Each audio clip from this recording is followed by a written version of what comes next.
الحمد لله الذي لم يزل ولا يزال حيا قيوما عالما قديرا مدبرا سميعا بصيرا،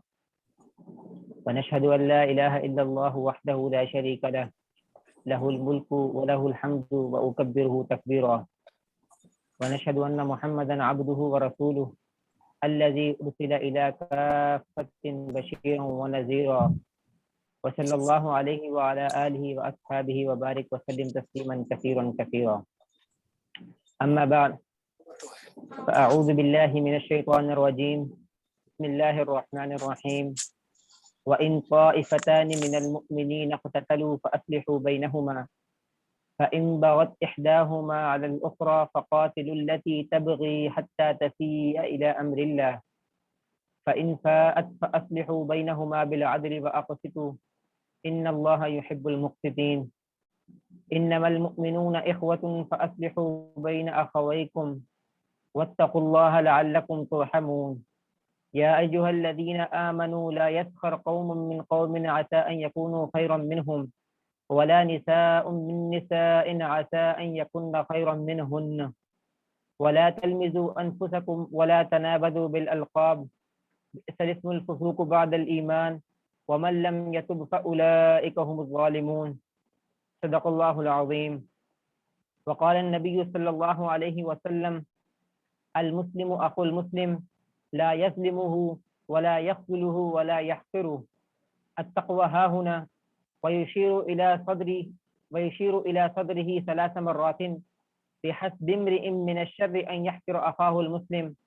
كل المسلم على المسلم حرام دمه وعرضه وماله. رواه مسلم. وصدق رسوله النبي الكريم. رب اشرح لي صدري ويسر لي أمري واحلل عقدة من لساني يفقهوا قولي. اور اگر مسلمانوں کے 2 گروہ آپس میں لڑ پڑیں تو ان کے درمیان صلح کرا دو، پس اگر ایک ان میں سے دوسرے پر ظلم کرے تو اس سے لڑو جو زیادتی کرتا ہے، یہاں تک کہ وہ اللہ کے حکم کی طرف رجوع کرے. پھر اگر وہ رجوع کرے تو ان دونوں میں انصاف سے صلح کرا دو اور انصاف کرو، بے شک اللہ انصاف کرنے والوں کو پسند کرتا ہے. بے شک تمام مؤمنین آپس میں بھائی بھائی ہیں، اور اپنے بھائیوں میں صلح کرا دو اور اللہ سے ڈرو تاکہ تم پر رحم کیا جائے. اے ایمان والو، ایک قوم دوسری قوم پر ٹھٹا یا مذاق نہ کرے، عجب نہیں کہ وہ ان سے بہتر ہوں، اور نہ ایک عورتیں دوسری عورت کے ساتھ ٹھٹا کرے، کچھ بعید نہیں کہ وہ ان سے بہتر ہوں. اور ایک دوسرے کو تانے نہ دو اور ایک دوسرے کو الزام نہ دھرو. فسق کے نام لینے ایمان لانے کے بعد بہت ہی برا ہے، اور جو باز نہ آئے تو وہی ظالم ہے. سورہ حجرات آیت نمبر 9 تک 11. حدیث جو آپ حضرات کے سامنے بیان کی ہے، اس میں نبی علیہ الصلوۃ والسلام نے فرمایا کہ مومن مومن کا بھائی ہے، وہ اس پر نہ ظلم کرتا ہے، نہ اسے بے یار و مددگار چھوڑتا ہے، اور نہ اسے حقیر جانتا ہے. پھر نبی علیہ الصلوۃ والسلام نے اپنے دل یعنی کہ قلب مبارک کی طرف اشارہ کر کے فرمایا کہ تقوی اس جگہ پر ہے. کسی شخص کے برا ہونے کے لیے یہی کافی ہے کہ وہ اپنے مسلمان بھائی کو حقیر جانے. ہر مسلمان پر دوسرے مسلمان کا خون، مال اور عزت حرام ہے. اس حدیث کو امام مسلم نے صحیح مسلم میں روایت کیا ہے. تمام تعریفیں اس اللہ رب العالمین کے لیے جس نے اس جہارے پر وقار کو رونق بخشی. درود و سلام حضرت محمد مصطفیٰ صلی اللہ علیہ وسلم کے لیے، جن کو اس دنیا میں رحمت للعالمین بنا کر بھیجا گیا. آپ حضرات کے سامنے میں نے سورہ حجرات کی 3 آیات اور ان کا ترجمہ پیش کیا، اور ساتھ نبی علیہ الصلوۃ والسلام کی صحیح مسلم میں روایت کی گئی ایک حدیث بیان کی. آج کا میرا جو موضوع ہے وہ موضوع معاشرتی برائیوں پر مشتمل ہے. ہم اس دنیا کے اندر رہتے ہیں، اس معاشرے کے اندر رہتے ہیں، تو ہمیں کس طرح سے زندگی گزارنی ہے، کون سے طریقے ہمیں اپنانے ہیں، اور اگر معاشرے میں رہتے ہوئے ہماری کسی گروہ کے ساتھ، کسی فرد کے ساتھ، کسی کے ساتھ بھی کوئی کسی طرح کا بھی معاملہ پیش ہو جاتا ہے کہ جو کہ نزا کی طرف جاتا ہے، تو اس صورت میں ہمیں کیا رویہ اختیار کرنا ہے. اس حوالے سے قرآن و حدیث میں ہماری کیا رہنمائی فرمائی گئی ہے، آج کا ہمارا موضوع اس پر مشتمل ہے. سب سے پہلے اللہ تعالیٰ نے سورہ حجرات کی آیت نمبر 9 میں یہ ارشاد فرمایا کہ اگر 2 گروہ آپس میں لڑ پڑیں، ظاہر ہے انسان ہے، جذباتی بھی ہے، اس کے اندر ہر طرح کی خواہشات کو پیدا کیا گیا ہے. اب انسان اپنی زندگی جو گزارتا ہے اس کے اندر اس پر مختلف طرح کے حالات آتے ہیں. تو اگر آپ اپنی زندگی میں یہ دیکھیں کہ کوئی دو گروہ آپس میں لڑ پڑیں، سب سے پہلی چیز تو اس میں جو لفظ استعمال کیا گیا ہے وَإِن طَائِفَةٌ، طائفہ عربی زبان میں چھوٹے گروہ کو کہتے ہیں، اس کے مقابلے میں لفظ آتا ہے فرقہ جو کہ بڑے گروہ جو زیادہ افراد پر مشتمل ہوتا ہے۔ تو یہاں پر فرقوں کی بحث نہیں کی گئی بلکہ ایک گروہ کی بات کی گئی۔ اگر چند افراد کسی بھی دنیاوی یا دینی معاملے کے اوپر آپس میں نزاع کی طرف چلے جائیں تو تم نے اس پر کیا کرنا ہے کہ وَإِن طَائِفَتَانِ مِنَ الْمُؤْمِنِينَ اقْتَتَلُوا فَأَصْلِحُوا بَيْنَهُمَا، تو تم پر یہ لازم ہے کہ تم ان کے درمیان صلح کرواؤ۔ صلح کروانے کے لیے سب سے بہترین چیز تو یہ دیکھی جائے گی کہ جو ثالث بن رہا ہے یعنی کہ ان دونوں فریقین کے درمیان صلح کروا رہا ہے تو وہ اس چیز کو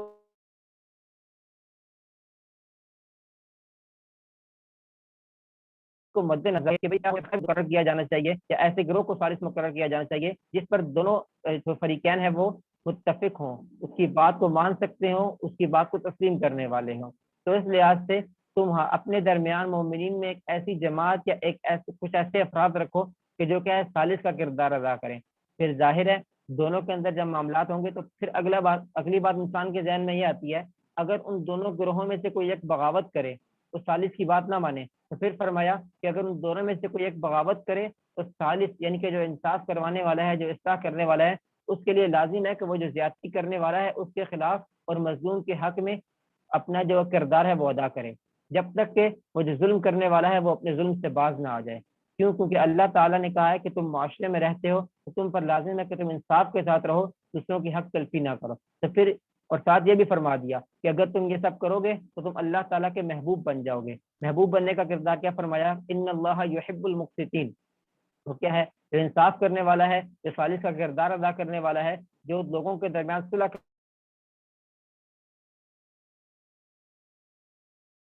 کروانے والا ہے، اسے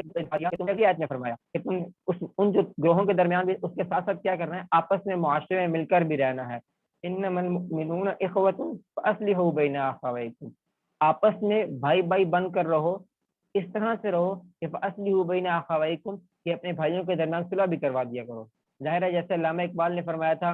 کہ اخوت اس کو کہتے ہیں چبھے کانٹا جو کابل میں تو ہندوستان کا ہر پیرو جمع بےتاب ہو جائے، کہ دنیا میں کسی بھی جگہ پر اگر کسی مسلمان کو کوئی تکلیف پہنچتی ہے تو وہ سرحدوں کو نہ دیکھے بلکہ اس چیز کو محسوس کرے کہ کسی دوسرے علاقے کے اندر اگر میرے کسی مسلمان بھائی کو کوئی بھی تکلیف پہنچ رہی ہے تو اس کا درد مجھے محسوس کرنا چاہیے، کیونکہ نبی علیہ السلام نے اپنی حدیث میں بھی ارشاد فرمایا ہے کہ تمام کے تمام مومنین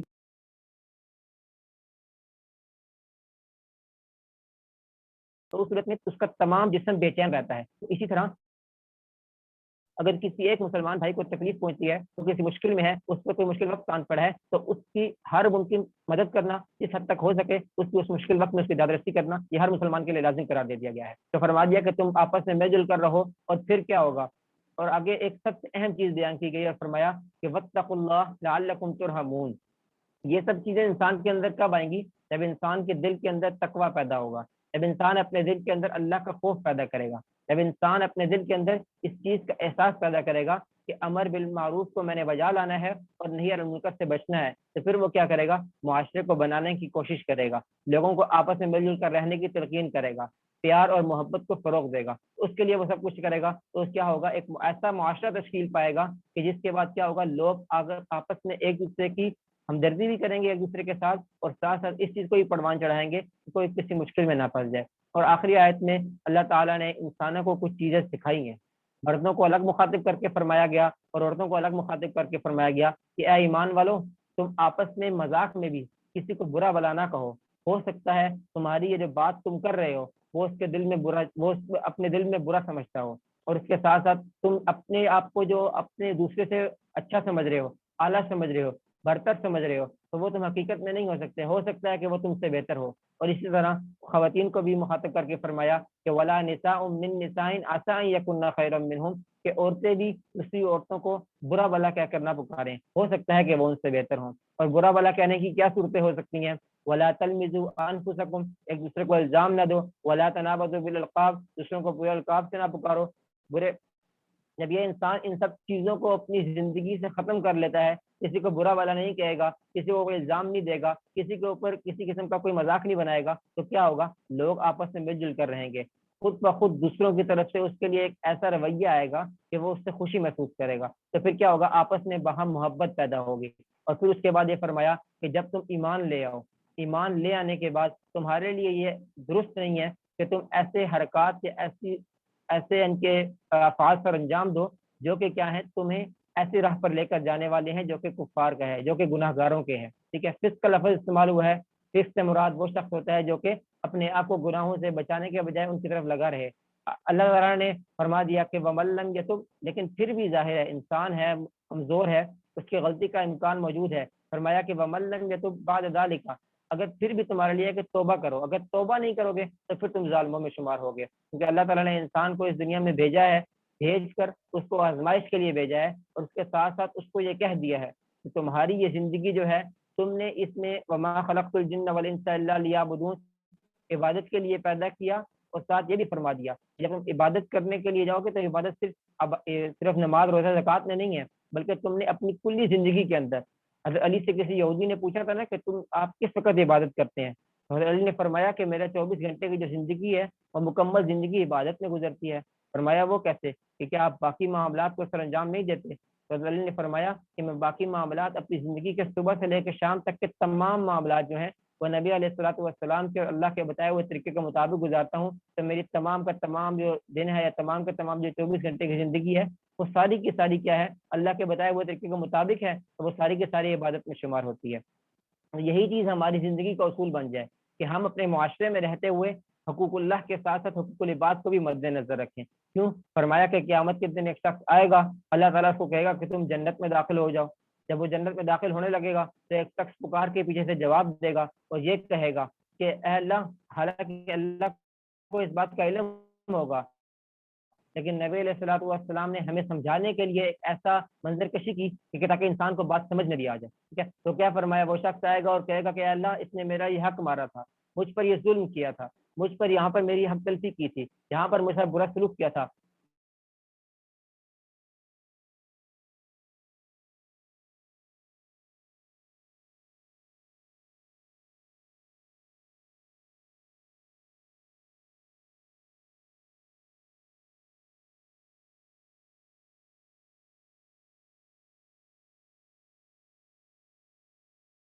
میرے ساتھ تو اللہ تعالیٰ فرمائے گا پھر اس کی یہاں تک کہ وہ حقوق اللہ سے پورے انجام دیتا رہا ہوگا، لیکن حقوق العباد بھی اس نے اتنی حق تلفی کی ہوگی کہ اس کے جو تمام کی تمام نیکیاں ہیں وہ لوگوں میں تقسیم ہو جائیں گی، یہاں تک کہ اس کی نیکیاں تو ختم ہو جائیں گی، لیکن اس نے جو حقوق العباد نے حق تلفی کر کے لوگوں کے ساتھ ظلم کیا ہوگا وہ لوگ ابھی بھی باقی ہوں گے۔ اللہ تعالیٰ فرمائے گا کہ وہ جو مظلوم ہے ان کے گناہ اٹھا کر اس کے کھاتے میں ڈال دیے جائیں۔ تو یہ کیا ہے، وہ شخص تو حقوق اللہ کو ہر صورت مد نظر رکھتا رہا،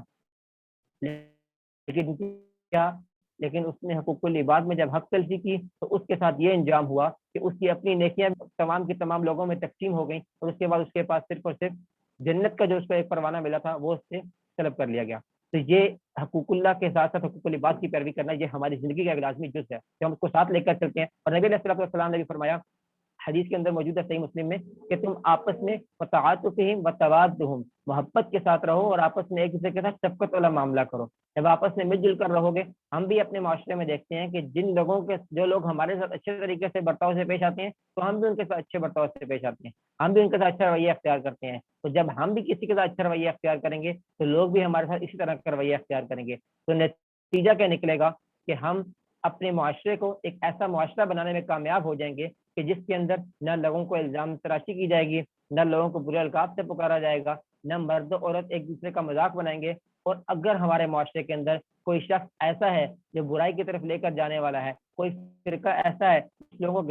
گروہ ایسا ہے جو کہ بغاوت کرتا ہے اللہ کے خلاف، اللہ کے دین کے خلاف، معاشرے کے خلاف، تو ہم کیا ہوگا، ہم ان دونوں گروہوں کے درمیان جو اس میں ظالم ہوگا اس کے خلاف کھڑے ہو کر مظلوم کے حق میں دادرسی کرتے ہوئے اللہ کے سامنے اس بات کی یقین دہانی کرائیں گے کہ اللہ، ہم ان لوگوں میں سے ہیں جو کہ انصاف قائم کرنے والے ہیں۔ کیونکہ اللہ تعالیٰ نے فرمایا ہے کہ ان اللہ یحب المقسطین، تو ہم اللہ تعالیٰ کے محبوب بندوں میں شامل ہونا چاہتے ہیں، تو اس لیے ہم اللہ تعالیٰ سے بھی یہ دعا کرتے ہیں کہ اللہ ہمیں اپنی زندگی کے اندر ایسے لوگوں کا ساتھ نصیب فرما کہ جو دین کے مطابق چلنے والے ہوں، ہمیں اس جماعت کا حصہ بنا کہ جو کیا ہو اپنے آپ کو، اپنی زندگیوں کو تیرے دین کے بتائے ہوئے طریقوں کے مطابق چلانے والے ہوں، اور معاشرے میں ان لوگوں میں سے ہمیں بنا کہ جو معاشرے کی اصلاح کرنے والے ہوں، تاکہ لوگ اس کے ذریعے سے معاشرے کے اندر بگاڑ کو بچایا جا سکے اور لوگ اس کے ذریعے سے آپس میں مل جل کر رہ سکیں۔ اللہ تعالیٰ سے دعا ہے کہ وہ ہمیں قرآن کو سمجھنے اور پر عمل کرنے کی توفیق عطا فرمائے۔ وآخر دعوانا ان الحمد للہ رب العالمین۔